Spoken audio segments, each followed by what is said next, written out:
Today's video is brought to you by Amuse Records. Getting your music everywhere, made easy. Yeah, you know, it goes, you tried to fall, and you became a fish. It's weird you both went water. Yeah, that is interesting. It is really interesting. Also, a fish drowning, that sucks. Yeah. That's you picked the wrong species, motherfucker. See, in the end, it doesn't even matter. Born a fish, drown a fish. The sand is as the sand does. Go to hell. Been there. The devil was horny. Couldn't outdo him. See previous video. Devil went down to Georgia, got out horny again, pulled out his fiddle, and the guy did a diddle, and he ran back down to hell. This was a disaster. This ain't a funeral home. What up, doinky dicklers? It's your boys, Scum and Mud. I'm Mud. Today we are going to answer your deepest questions about music and the orientation of it. Perhaps darkest questions even. Maybe there's dark music questions. Maybe mysterious questions. Mom, don't play that pop around me. I only listen to dark music. I went to the old interwebs and I asked all of you pleasant viewers and anyone who saw the post what questions they have for myself and Monsieur Dines to answer based off I wish I had the mustache. Oh, I know.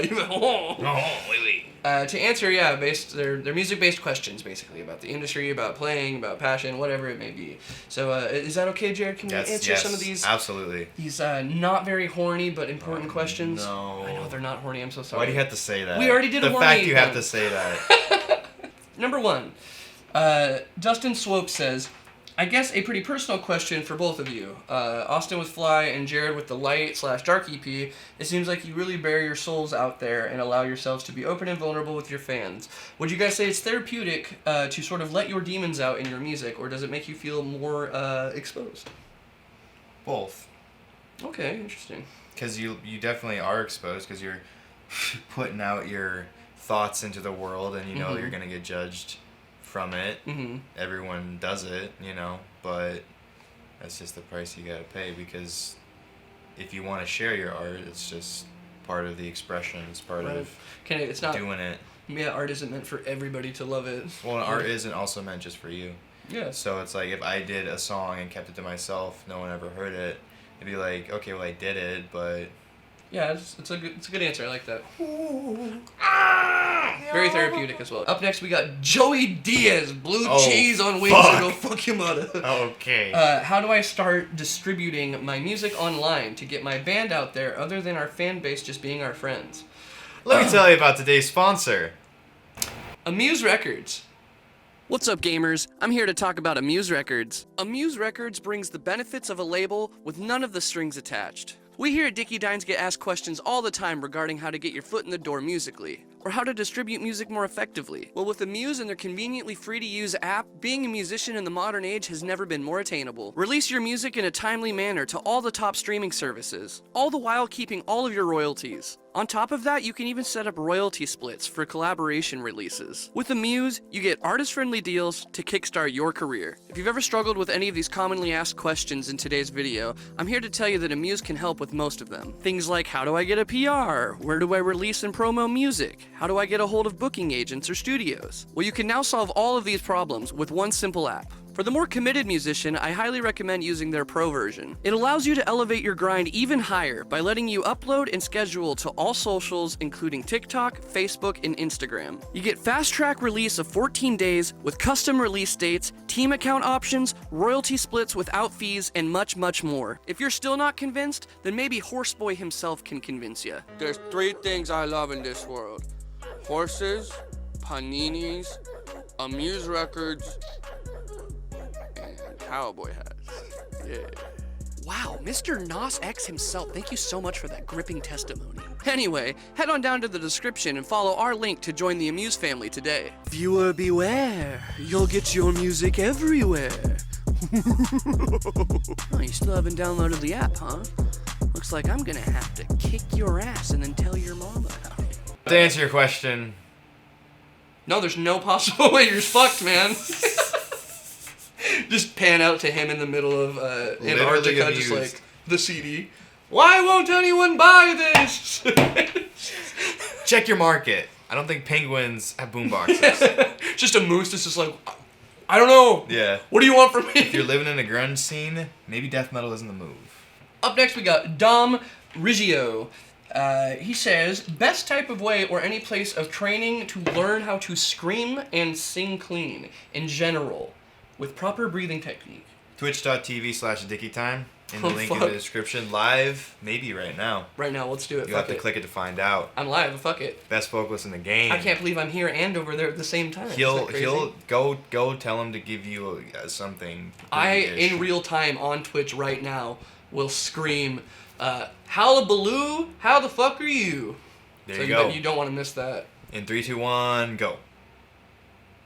But Great job, Austin. Great job. Yeah. Andy Sischek also has a great tutorial on fry screaming, like the best type of fry. So if you're looking to do like Chester Bennington style fries or that type of shit, I would go check him out. For false chord stuff, there's this dude called what's his name? Like someone with a K, Kravinsky or something, Academy. I don't know. He's idea. like, you know him. He's the guy that reacts to every metal band right now. Also, like, Justin this is how I do a Bonnet. thing. Oh yeah, he's got some great fucking. He just put out a good one on like preservation of voice. It was really. He had insightful. one that got like 2 million views or 3 million views or something of 10 types of vocal things and how not to hurt yourself and shit. Hell yeah. That's He's awesome. great. Just literally type into YouTube vocal tutorial, like scream vocal tutorial, and you will get a list and watch the top 10 videos. Yeah, and you ain't gotta pay for you'll shit, learn homie. something. Yeah, you'll learn there's something. All the information's there. You just gotta look. Isaiah Jurgensen says, Jurg from the back. As a solo artist, meaning I do everything from composing to arranging and producing my own work, releasing it and such, how do I promote it effectively without being exhausting to people who may see my posts? I have tried posting about my music, asking people questions, and trying to get people involved, but no dice. Here's what you do. Jargon. You get a big gun. And you save up a lot of money. Or you get the big gun to get a lot of money. We're not telling you to use it for that. No, it's just for fun. It's just a It's coincidence. about the implication. You get a lot of money and you promo push the shit out of it. Yeah, honestly, dude, promotion goes miles. Very far. I know so many bands that just like the top comment of their video is like, okay, so who finally buckled after the Instagram promo that they did for 2 months? Exactly. Like, if you, and also too, like, people have this bunch of an attention so span. short. You have to instantly catch them. So like, you better play the fucking best part of your song, like off the bat. Yeah. You better. The have 9-minute some sort of, intro to set the mood isn't gonna work. Everyone's gonna scroll past it. I had a question someone asked me. It's very similar to this. They said, okay, so we have like $2,000 that we want to give to this guy to mix it and master it to sound really good because we just did like a 6-7 song thing. But we also want to promote it and we only have $2,000. So do we do like less on the mix master and then split it half and half, or how do we do this? And in that instance, I would say for sure you want to like put all the money you can into making the product good, because the product is the product at the end of the day. Whether one person sees it or 10 billion people see it, like the product is what it is. So if you make a good product, whether you get someone to push it or you push it yourself, if it's good, people will fuck with it and people will share it and people will be like, yo, did you hear this new track? This thing slaps, dude. Check it out. And that's how, timeless things. And if it's, you gotta be like realistic and be like, yo, you know what? If I haven't, like, if you get a YouTube channel, say like they used to do that on those heading the trader channels and stuff like that. They share bands all the time. You pay them like $50. They post your video to like 300,000 subs or 500,000 subs. They still do that shit. If your song doesn't pop to an audience of 500,000 people that are dedicated metal listeners, you don't have a good song.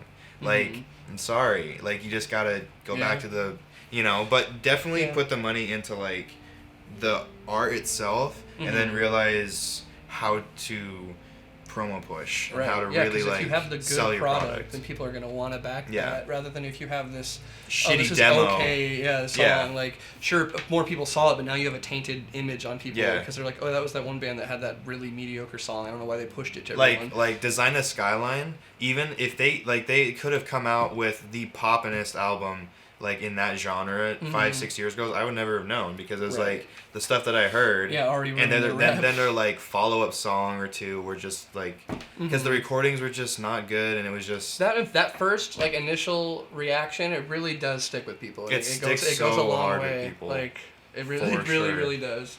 Up next we got Jesse Miller. He says, has touring lived up to the hype? Is it everything you thought it would be? I think the performance part of touring is sick always. Like that hour of time, like right before, during, and after is sick. But then I don't know, it's very hit or miss with the rest of it. The rest can either be super fun, sick hangs with the boys, or it can be just complete misery. Really depends on atmosphere. Some places just fucking suck. I don't think I had. Where was that one place where we all got out of the car and it was hot, wet? You breathed and your lungs were stop. Alabama. Yeah. Oh, dude. I don't think you could have fun in Alabama. Apparently, it's a sweet home. So. It's a mispronunciation. It's Sweat Home, Alabama. Sweat Home, Alabama. That makes more sense. Huh? I like touring. It depends who you're with.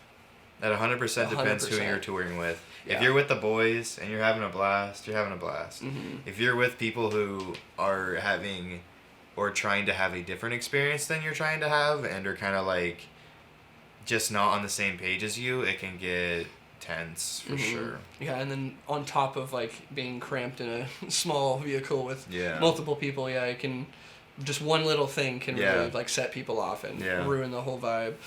So it is fun though.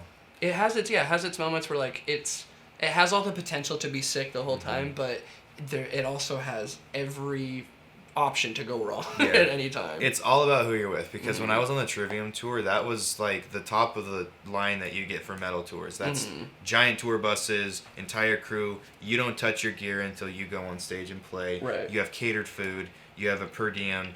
That is the top. And I did that for 3 weeks, and that I would say was still so much fun, but I didn't know them at that point. I had probably more fun with my homies on a little tiny 15 van, 7 people per show, Rest Repose, first tour, way back in 2015. Because it's with the fucking boys and you're just hanging. Yeah. So that, the experiences are much different, but it doesn't mean that, it's better because it's so much more grand and extravagant. It's a different good. Right. And then this is so it just depends on what you're going for. Depends on pick your and who you're with. Pick your homies. Yeah. Up next we got Davey Dodge. Says, first of all, huge fan. Love you guys. Thank you. Appreciate you. I was wondering if signing to a major label is a thing of the past and independent is the move nowadays. Or if a major label could still be hugely beneficial. Also, if the opportunity presented itself, would you guys sign to a major label? Keep up the good work. I think it's not a black and white situation. It's very, there's spectrum when it comes to that. Because I think most labels are just, they're just created to make money, so it's not really, obviously every business, the whole point is to make money, but I think some, when a young label is starting out, I see it all the time, bands will just eagerly sign, and they have a guy that's kind of big attached to it, and then they sign up to it, and they just sign any contract, and then they make sick records off this company, and then they own none of the rights to their music, they made none of it back, the label now owns their fucking hardest work that they put out. It happened, the Horner Toronto stuff, he still owns rights to early fucking Sworn In and Neck Deep. He still is parading around those bands. That's because he fucking owns them. That's how those little labels get to fuck you. So it's you gotta be careful. If fucking Fueled by Ramen hits you up, yeah, fucking jump on it. That sounds like a great, they're probably gonna do you wonders. What a big roster to be a part of. But yeah, you really should not just take any old label. Read your fucking contracts. So many people get fucked nowadays because at the end of the day, the company's trying to make money. They don't really care if you fall flat on your end. That's not, they're still gonna make the money from your record. I think the key word that he kept saying is major. And if he would have just said label, I would have said probably not. But major, yeah. Major, if Sony, right. Before I even go there, but prefacing this, it all depends on what you want out of your art. Do you want to sign to a label? All that shit, you need to figure out first. How do you want to do it? I've been independent on everything I've done up to this point. So at this point for me, I don't really You wouldn't need that. I don't need it. But I also don't care if I sign over 80% of a song paycheck to Sony so they can get it in the next Avengers movie. Right, that's... You know what I'm saying? That much different. Is much different. Like, that is like... I'm good. Yeah. I'm not worried about anything. Let them own the fucking song. Yeah, exactly. That's gonna do you wonders. Exactly, and that's gonna open so many doors. So like, dude, yeah, we're talking to people with like certain projects that we're doing, and it's like, major is the key word there, because they can put your songs in video games, once it's in worth movies, they can put you in and commercials. It's a different story. Whatever, that's a different story. Right. So there's definitely worth there, but you can get to my level of success pretty easily independent, by just busting your ass. But a label is going to want to see how they can make money off of you. So if you don't have something worth to offer them, and remember, they're fucking with the best of the best musicians right now. And if you don't have something worth offering them, they're not going to give a fuck. So give them something interesting. Right, yeah. Exactly. Something that no one's heard or done before. They're selling a product. Got to have something for them to promote. They want to be interested in you. It's Sony, they're listening. Sony's still tapping my water. Up next we have Travis Turner. He says, how does a band plan a weekend tour? Where do they go? That went from Scott Stapp to SpongeBob Old Man. No, I was doing the devil from Tribute. Oh, okay, gotcha. Gotcha. I should probably say that normal. How does a band plan a weekend tour? Where do they go? Who do they contact? How does a smaller band promote to larger cities or something like this? This one I feel like is a good thing that like a lot of like early like newer bands need to like hear or like realize too, is that I feel like people get in like the rigmarole of things and they're just like, oh, I've played some shows. I played like 30 local shows. Like now it's time to tour. Like you really need a fan base first. Like I feel like building up at least a little bit so people know, or doing like plays with other people in their areas so that you can build your audience. But I don't think the next step should just be weekend tours. Like, because if there's nobody there, why are you doing it? Like, I feel like there should be, like, you play the markets, you get people to come out to your scene, you grow a following, you do like an online following or something, and then that way when you go to these markets, there's at least a little bit of like word of mouth and there's people there. Because if you're just, there's hundreds and hundreds of people that just do like weekend tours or like week-long tours, and they just play small shows with other small bands, and it's just not really beneficial because it's expensive to tour, I think it's detrimental. I know a ton of bands that were like really starting to get their stride, and they're like, time to do some big tour, and their van like blows up, and then they lose all their shit, and then they're broke because they just were like getting their foot in the door. And I think it honestly can like ruin a lot of bands by starting to tour too early. If you are at that point of being ready to do a weekend's tour, where do you go, who do you contact? That's just all like, what's around you? Where are you?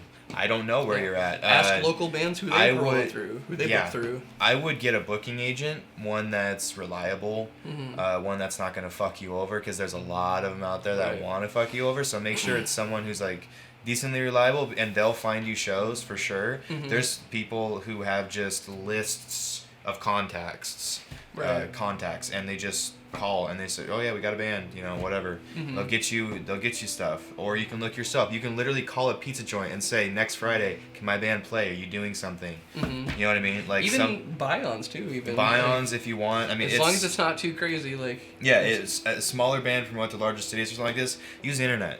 There's so many apps that you can directly target cities. You can directly target specific areas and say, we're playing a show at this bar in San Antonio. So then you can, like, for $20 or $10, you can promote a post that your band is playing at that bar Friday night on Facebook, and then push it and share it. That's one thing you can do. You can, make little videos. You can promote videos and say, yo, this is our stuff. Play a little snippet of music or something. We're playing at this place. Come out, check it out. Promote that to that area. You know what I mean? If people would just say, like, I have 8 hours, right? So for 8 hours, I'm going to go into a room, I'm going to shut the door, and I'm going to literally create something to help my music. What's it going to be? You sit, and you can't leave for 8 hours. Right. And you have to sit in that room. You have a camera, a guitar, whatever it is. You have everything you need, but you cannot leave until you create something. And create something that people will watch, and they'll be like, that's crazy. If you don't know how to use a video program, learn. If you don't know how to use Pro Tools, learn. If you don't know how to do this stuff, you fucking learn. Because that's what it is. Like, you don't know how to write a song, start writing songs. Learn how to be a songwriter. You don't know how to be a producer, learn how to be one. You know, like, you kind of... The people, like, that I work with, like, my producer, does 10 different things. He's a fucking genius, but he's crushing it. Because he literally just, like, I don't know what that is. Then he'll spend 2 days learning what that is. Fucking just do it. Right. You know what I mean? Like, yeah, I get this all the time in my chat. People come in like, how do I get better at this? Or like how do I do this? thing, It's like, you just there's no force code. yourself to do it. You say, how do I create something interesting? And you fucking devote your life to it. Or you go and you work at Subway. Yeah, That's honestly. literally what it is. Yeah, the fucking tough love of it. It's very, very Yeah, honest. the tough love of it. I Yeah, mean, in the end of the day, like, because the market is so saturated. Like, you think you're good, I guarantee these major labels have 1,000 musicians who will destroy you. Right. I used to think I was hot shit. I used to be like 17, 18, be like, why is no one interested in my playing? And then you look into the real world and you see like, who is like, playing there is talent and who is touring, and they're gods. Studio musicians that can literally play 9 instruments flawlessly. Right. And Yeah, it's like, that's a pretty, you don't like, have to be amazingly talented, but you need to have something. Right. That's that's an not unspoken, but a pretty, like, I feel like under talked about thing is that being a studio musician is that so many, like, really good artists make their living off of that, of, like, writing diddlies for, like, companies or, like, ghostwriting for things. Like, we're talking producing. like picture the scene. I know this is getting off on a tangent. Like, imagine a scene of, like, you have 10 Sony execs sitting around and you have a bunch of artists and you're a drummer, just for this scenario, and there's a huge recording room, a huge sound booth, and you get hired in to, like, play the drums, right? And you have an hour or something, because it's like fucking 10 grand an hour. Right. And they say, you listen to this song once or twice, you go in there and you track something, like, whatever they do, you know what I mean? Like, maybe they give you a few days to listen to it beforehand, but you have, like, an hour, 1 or 2 takes to nail it. You better fucking nail it. And if you're not at that level, practice and learn until you're at that level. Right. Because that's when people are going to be interested in fucking with you. People who are going, it doesn't work anymore. It's not 2009. It's not 2010. Like, the shit that I'm doing 90% of the time doesn't work. And it's like, I have a platform. You know what I mean? You have to be so innovative and interesting. So get the product, you know, and then people will come to that too. Like, when you have something interesting, people will be like, you know, have you heard of this new band? They're fucking killing it. Right. They're so sick live. Their songs are so fucking heavy. Right. Yeah. They're so good. So many bands blow up recently. Yeah, just because of that. Then people alone. show It's up to your shows. you It's hear crazy just how one that thing works about because people actually want to be there. It's not a gimmick. Right. It's not trying to trick your brothers and sisters. Right. It's It's generating genuine genuinely, hype. yes, wanting to fucking crowd kill at your shows because you're so fucking sick. Exactly. That's what you want to do. Exactly. Yeah. It's like Knocked Loose coming out and doing it. Fucking Vane coming out and doing it. See You Space Cowboy. It's these bands. Yeah, that come out with just sick music, and everyone's just like, "Yup, this is banger." Bury your head into something for 10 years and be so fucking good at it that the world is in awe of you, and then you'll go somewhere. Yeah, I guarantee it. Yeah, do your thing. Get your thing. People are innovating the instruments Like, daily. for real, look People who's are popping reinventing in the their sounds industry all right the now. time. It's people like Tim Henson, Polyphia. Yeah, it's like people who are doing crazy innovative pop, like Tosin Abasi. fucking guitar crossover. Just It's, shit that is just genius. Fucking, like, you know, it takes that sometimes. right. Up next, we got Sigourney Weaver. Holy crap, Sigourney Weaver left a question. Dude, she's a fan. Oh, no, I'm sorry, I misread that. It says Dylan Pride. Oh. It says, how do you overcome writer's block? I've been sitting on about an EP's worth of unfinished material for several months now, and every time I open up one of my projects, I just end up back where I started. Yeah, writer's block is, I think, a big thing that a lot of people deal with, for sure. And I think, I don't know, there's many different, solutions or, like, things you can try to approach. I think, getting inspiration from other things even can be huge. I remember I had a big writer's block for a while, which, like, I had never really experienced that in my life with writing, like, lyrical content. And I was on the YouTube channel Colors, and they do, like, a bunch of artist reimaginings, and they, like, let the artist come in and they, like, redo their beat for them. And it's, like, a completely different experience. And it's just like, and it was all these artists from, like, different cultures, like French art, like rappers and, like, British rappers and shit, and, like, different performers and just different styles. And it really was like, man, there's so much music out there. It just, really inspired me at the moment to just, like, I want to add to this. I want to add to this this existence of music and this art that exists. Like, it reminded me again of, like, why I write in the first place and, like, that passion that I feel when writing it. So, yeah, I guess sometimes, just seeing other people kill it can and motivate you and get that back and be like, yeah, you know what? I want to do that too. Like, I want to get back on it and get back on my grind. I agree with that. I think that's great. To add to that, I will say I think huge for me is to just live a little. Live a little bit. Because think about it. So, like, we're kicking it, right? Mm-hmm. We're chilling. Big chilling. Suddenly, something happens, and, like, I just, like, some fucking big-ass moose comes towering through the woods and just, like, beats the shit out of me, right? Jumps up through the second story. Yeah, right. He just mouth. Superman slams me, right? You. I'm pissed. Not knocked out. I'm pissed. Like a moose. And he takes off. I can't. He's a moose. He's fast. It's as agile fuck. moose. Okay, he's fast. He's big and fast. Mm-hmm. He's a quick moose. I can't. So I have to express my emotions somehow, right? I'm pissed. So I'm gonna go into my studio as a musician, and I'm fumingly. What am I gonna write? Canadian diss track. Art. Right? Am I gonna sit there and play a little doon dicka doon dicka doon dicka doon dicka doon? I don't know. Maybe I'll write some Bano fuck you moose. And I'd be like, Meth Witch was made. You know what I'm saying? Or like Moose Attack. Maybe one day, you're chilling with your boy, or your girl. I don't fucking care. You're both hanging, right? So you're chilling. Now suddenly you'd start doing some DMT, start feeling like a god. Suddenly you're Eminem and you're recording Rap God because you feel like an actual god. He's became. You know what I'm saying? God. Right. Like when the songs that you write are like when you're inspired from living. Right. So like you get your heart broken. Look at Taylor Swift. She has a career because her heart's been broken. And Adele. She literally has a monopoly of just dating guys so that she can be inspired. Like literally, bro. Like people why is Iowa from Slipknot so sick? Because they were all so fucked up on drugs and cutting themselves and like alcohol and just so much shit. So much emotion. That's why that was such a good record.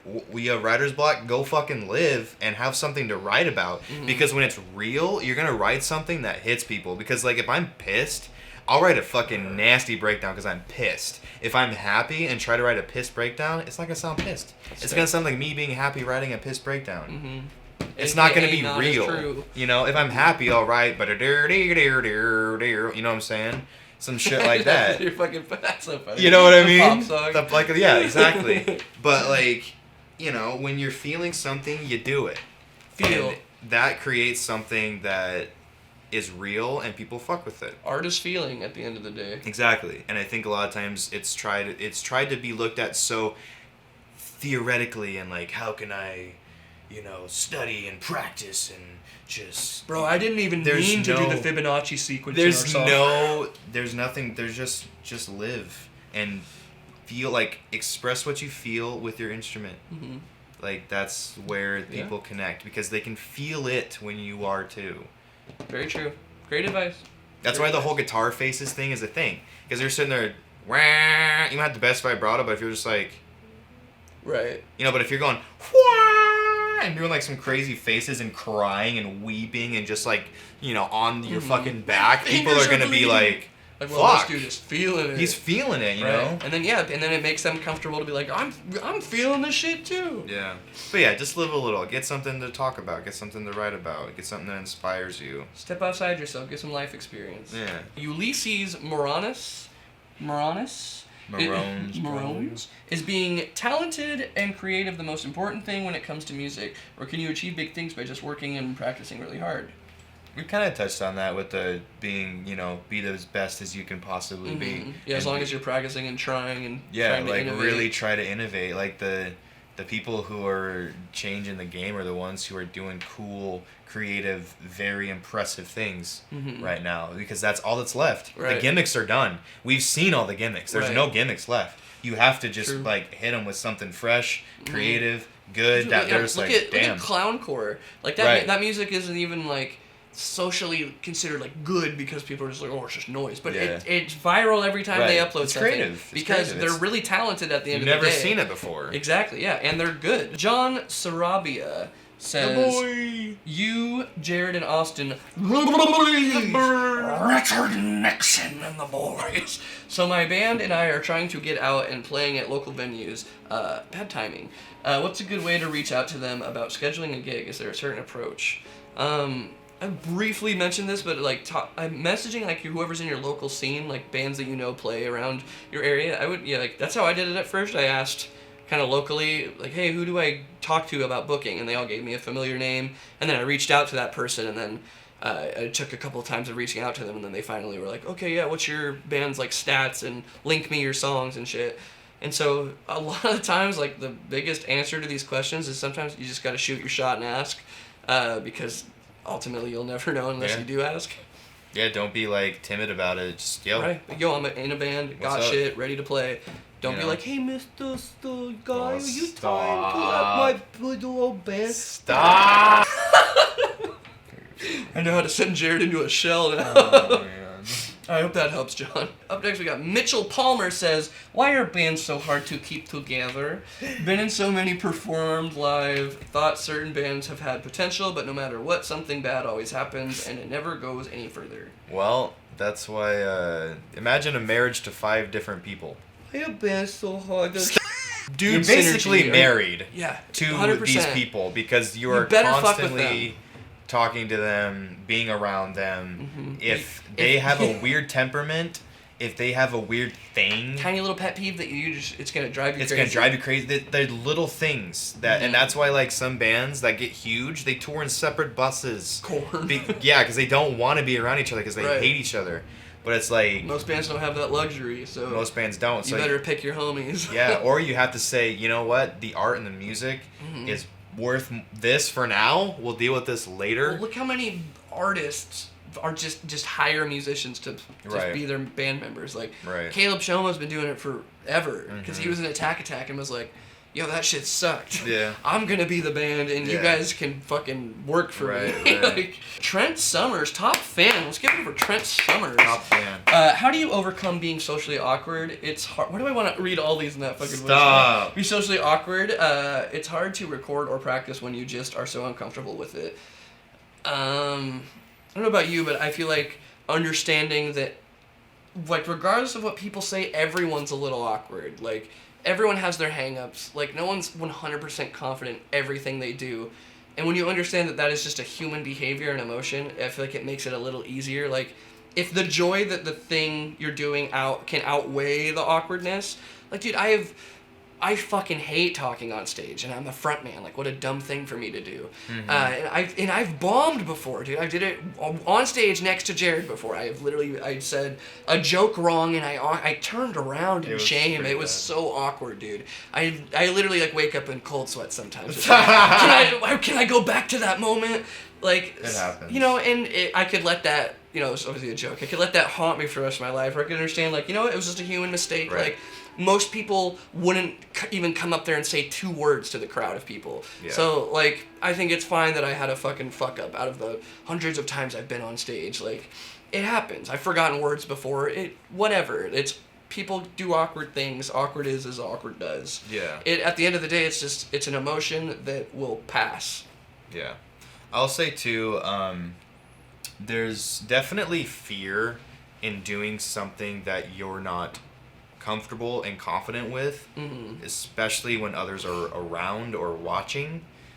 So if you're like trying to practice vocals or screams and, you know, your mom or your dad or your brother or your sister are nearby and you're kind of feeling like, oh, this is weird, this is cringy or awkward, I don't want to go all in or something, try to find a place where no one's around and no one's listening. You like, maybe a day where, like, oh, your parents are going to the store. You have the house to yourself for 45 minutes. 100%, you know? Close your bedroom door and practice then. Because then there's no one around and you can practice. And then the better you get, the more confidence you're going to have when they are around. Because then you'll be like, I have it down. I don't sound like shit now. And so when your mom's in the room and you're screaming, she's like, oh, well, he's not he's not dead. He's just practicing his vocals. Right. You know what I mean? And you're like more confident of yourself. So Yeah, maybe that's a good start. idea. Yeah, start doing it really like when you know you're by yourself. You plan it out, like you said. You wait for your parents to be gone and stuff. And then once you get better, you'll have that confidence. Once you get a car, obviously. Yeah. Maybe borrow your sister's car. Or Go something, sit in a car somewhere. Close the doors. Yeah, go. honestly, I did that with my buddy in high school. He wanted me to teach him how to do vocals, and I was like, well, I'm not doing that in your fucking neighborhood. Yeah. And so we literally took his car down to like some cul-de-sac and just parked it there and just practiced vocals. Imagine coming upon two dudes just screaming in a parked car in like a gas station. Just. I didn't want to go into super detail, but it was a cop came to us and was like, somebody said they saw some car come down here and didn't come out, so we were like. We just thought some kids were out here doing drugs, gotcha. and they were like, no, we're just doing metal stuff, and they're like, no, you're not. That's and like, no, funny. we really are. And no, then you're not. We had to show them our band, and it was really awkward. That's so. I said check out my band. But yeah, I still think that was better than me doing it in a very like, I don't know, conservative neighborhood. Dude, I recorded vocals to the Light EP in my car. Because I was living in townhomes. Mm-hmm. Oh yeah, that's right. Yeah, you just and had to make do. Yeah, and I just would literally go sit in my car with my little Scarlett interface and my microphone and my laptop and just. I did it on tour when it was Rob Scallon asked me to be in one of his videos. It was the only video I've ever done with him, and he was like, "I need it like tomorrow," and I was like, "Okay, I'll just go in the van, I guess, and just get this done." All right, last question of the eve, from Cheyenne Martin says. Germanism. See you later. See you later. Music journalism, as in covering bands/concerts, getting word out there about the scene, not just reviews. Do you think there's more a need for that career role rather than producing or engineering, or are both markets saturated? She's talking about like a street team? No, I not necessarily a street team. Like, I'm thinking more like a blog. Like, what's the fucking Nardwire? Like Nardwire. Oh, like a news. Yeah, like interviewing bands or like doing like Loudwire stuff, like rock feed situations. I think music journalism is kind of feels pretty oversaturated at the moment because people are like, or maybe it's just the content is lacking or something because it just seems like there's so much, like once it becomes a full-time need of a job, everything is content, and then that can become annoying. Like that's like the whole meme of, oh, what does Corley Taylor think about this? Is because there was like a 2-month period where there was no there was just no music that was worthy talking about, and so it was just all stuff about a relevant artist. And so I don't know. I think there will always be a medium for like music reporting, but I think the fact that the internet is as big as it is, like people just find that content on their own now. I think you need to beat your own dick. I think that if you're gonna do it, you need to have your own voice, and that's the thing that's gonna separate you from every other Lamb Goat, Metal Sucks, Loudwire article out there.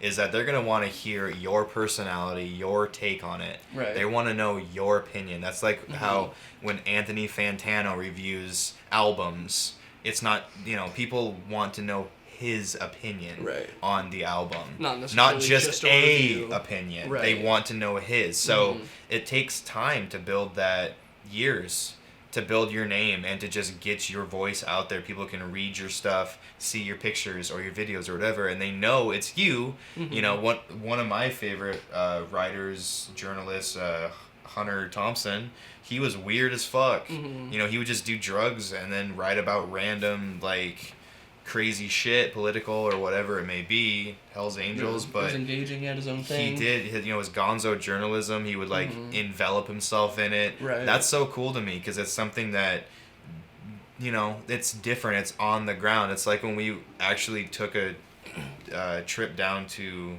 San Diego to film and video document The Ghost Inside Returning, that show. Like... That was journalism, to me. It's giving people that perspective that they wouldn't rather. It was our journey of what it was like for a Ghost Inside fan to travel to that, in a nutshell, right? Like, obviously.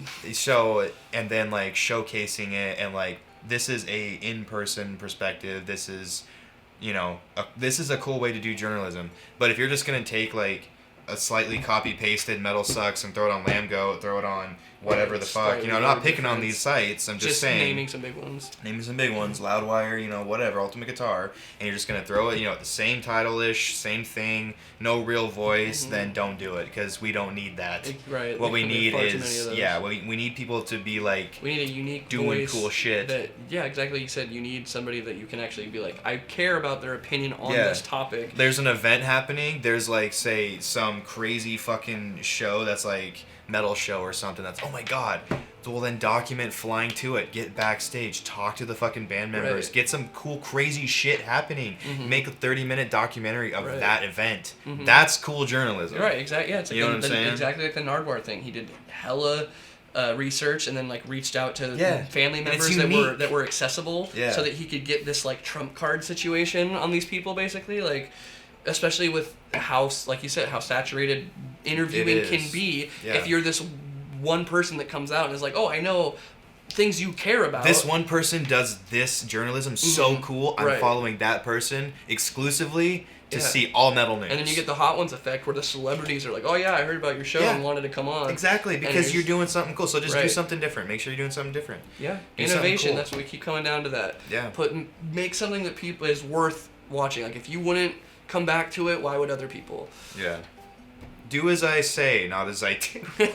Shout out to Amuse Records. Amuse Records. Appreciate the sponsor, guys. Go use it. It is a sick app. That's it. It's ill. It needs your help. Take care. Shave your chin. And give me your best disturbed ooh-wah. You trying to tell me something? No. I want your mustache back. Oh. Unshave. Oh, okay. D-shave. D-shave. D-unshave. Ooh-wah!